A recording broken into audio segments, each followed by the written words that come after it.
বান্দা যখন নামাজে দাঁড়ায় তার সব গুনাহগুলা স্তূপ করে তার কাঁধে রাখা হয়। বলেন, বান্দা যখন নামাজে দাঁড়ায় তার গুনাহ সমূহ স্তূপ করে দুই কাঁধে রাখা হয়। তাহলে বলেন তো, বান্দা নামাজে দাঁড়াইলে তার গুনাহগুলা কোথায় রাখা হয়? এরপর নবী কি বলে দেখেন, ফাকুল্লামা রাকাআ আও সাজাদা তাসাকাতাত আন। বান্দা যখন রুকু করে, সিজদা করে, গুনাহগুলা ঝরে পড়তে থাকে। রুকু সিজদা যদি লম্বা হয় তার গুনাহ ঝরার মাত্রাও বাড়বে। তাই আব্দুল্লাহ ইবনে ওমর রাদিয়াল্লাহু তাআলা আনহুমা বললেন যে এই ছেলেটা আমি যদি চিনতাম তাকে বলতাম রুকু সিজদা গুলাও যেন একটু লম্বা করে। তাহলে ভাই, রুকু সিজদা এগুলা ইতমিনানের সাথে আমরা আদায় করব। আল্লাহ তৌফিক দান করেন। 7 অঙ্গে সিজদা করবে। বলেন, কয় অঙ্গে সিজদা করব? 7 অঙ্গে। বলেন, কপাল, নাক, এই হলো 1 অঙ্গ। দুইটা মিলে কপাল, নাক। বলেন, 2 হাত। কটা হলো মোট? 3টা। বলেন, 2 হাঁটু, এই হলো 5টা। 2 পায়ের আঙ্গুল, এই হলো 7টা।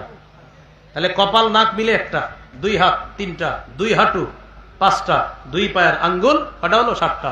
সহিহ বুখারী 809, সহিহ বুখারী 812, 2 হাদিসের মধ্যে আছে রাসূলুল্লাহ সাল্লাল্লাহু আলাইহি ওয়াসাল্লামের সাহাবী আব্দুল্লাহ ইবনে আব্বাস রাদিয়াল্লাহু তাআলা আনহুমা বলেন, উমিরান নবী সাল্লাল্লাহু আলাইহি ওয়াসাল্লাম আইয়াসজুদা আলা 7 আ'যা। রাসূলুল্লাহ সাল্লাল্লাহু আলাইহি সাল্লামকে 7 অঙ্গের উপর সিজদা করতে আদেশ করা হয়েছে। আলাল জাবহা, কপালের উপর। আর 812 নম্বর হাদিসে আছে বুখারীর, ওয়া আশারা বিয়াদাইহি আলা আনফিহি। নবী কপাল দ্বারা বুঝাইছে কপালও নাকও। বলেন, কপালও নাকও। এই হলো একটা। ওয়াল ইয়াদাইন, 2 হাত, এই হলো 3টা। ওয়ার রুকবাতাইন, 2 হাঁটু, এই হলো 5টা।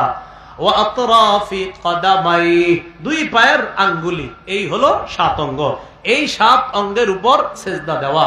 তাহলে সিজদায় ধীরস্থিরতার সাথে সিজদা দেওয়া, রুকুগুলা ধীরস্থির ভাবে করা, দাঁড়ানোটা সুন্দর ভাবে হওয়া, এটাও নামাজ কায়েম করা। মনে আসেনি মূল আলোচনা? কি করা? নামাজ কায়েম করা।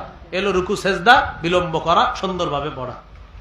নামাজ কায়েম দ্বারা 3 নম্বর উদ্দেশ্যটা মনে আছে আপনাদের? খুশু খুজুর সাথে নামাজ পড়া।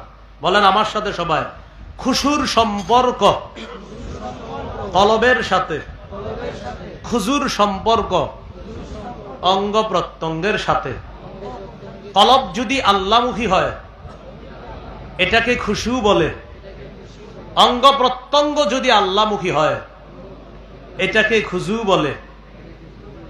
খুশু খুজুওয়ালা নামাজ কোনটা? যেই নামাজে কলব থাকবে আল্লাহর দিকে, অঙ্গ প্রত্যঙ্গ থাকবে আল্লাহর দিকে, এই নামাজ খুশু খুজুওয়ালা নামাজ। এখন আপনি নামাজে দাঁড়াইলেন, অঙ্গ প্রত্যঙ্গ সব আল্লাহর দিকে, কলবের মধ্যে আছে 5 নাম্বার দোকানের হিসাবটা এখনো মিলাইতে পারতেছিলাম না। এটা খুজু হলো, খুশু হলো না। খুজু হলো কিন্তু কি হলো না? খুশু হলো না। নামাজ কায়েম দ্বারা 3 নাম্বার উদ্দেশ্য, খুশুও থাকতে হবে, খুজুও থাকতে হবে। আল্লাহ তাআলা আমাদেরকে খুশু খুজুর সাথে নামাজ আদায় করার তৌফিক দান করেন। একটা গুরুত্বপূর্ণ কথা রয়ে গেছে, আমরা কি উঠবো না, কিছুক্ষণের মধ্যে শেষ হয়ে যাবে ইনশাআল্লাহ। গুরুত্বপূর্ণ একটু অংশ বাকি আছে। নামাজ কায়েম দ্বারা 4 নাম্বার উদ্দেশ্য শেষ করে নিই একটু।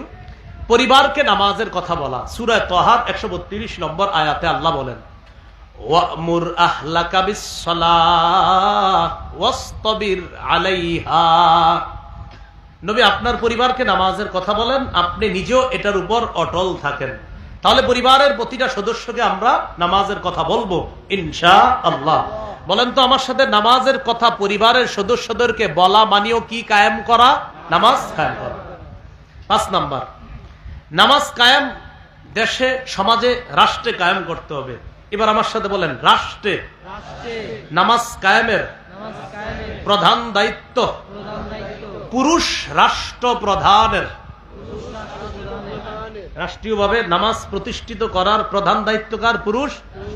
আমাদের রাষ্ট্রপ্রধান এখন কি? তার প্রধান কাজ হলো পুরা রাষ্ট্রীয়ভাবে নামাজ কায়েম করা। শান্তি চারদিকে খোঁজা হচ্ছে, পাওয়া যাবে না। রাষ্ট্রীয়ভাবে নামাজ প্রতিষ্ঠিত করা হোক, আসমান থেকে মুষলধারে বৃষ্টির মতো শান্তি আসবে।